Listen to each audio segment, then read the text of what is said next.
and good day. My name is Jürgen Steinmetz from eTurboNews, and this is a breaking news update. For more news updates and shows, please go to youtube.com/travel news group, youtube.com/travel news group. Here's our update.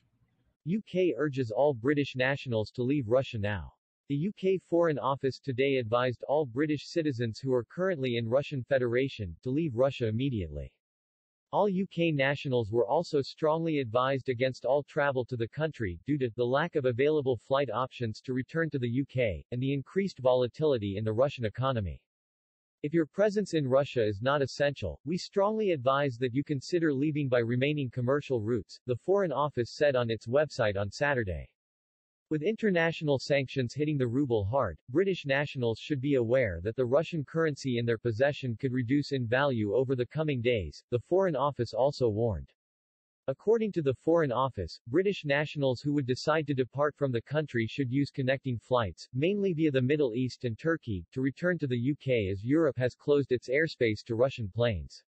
The airspace closure was a part of the harsh sanctions package that Russia has been slapped with following its unprovoked full-scale aggression against Ukraine. Moscow responded to UK and EU airspace closure in a tit-for-tat fashion, shutting Russian airspace for all aircraft from 36 countries.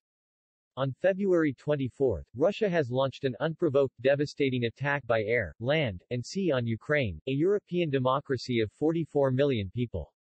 Russian forces are bombing city centers and closing in on the capital, Kyiv, prompting a mass exodus of refugees. For months, President Vladimir Putin denied he would invade his neighbor, but then he tore up a peace deal and unleashed what Germany calls Putin's war, pouring forces into Ukraine's north, east and south. Increasingly looking like North Korea, Russia, since then, has blocked access within the country to most of Western media websites, including the BBC, Deutsche Welle, Voice of America, and Radio Free Europe, Radio Liberty. Also, the new law was adopted in Russia yesterday, making the deliberate spread of false information about the Russian military punishable by up to 15 years in jail and a heavy fine. Similarly, people found guilty of discrediting the use of the Russian armed forces for the protection of the interests of the Russian Federation and its citizens can be jailed for up to 5 years and fined.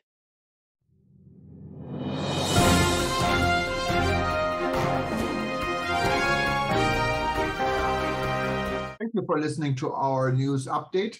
There's more on youtube.com/travel news group, or you can read us, of course, in going to our news portal at eTurboNews.com or travelnews.online.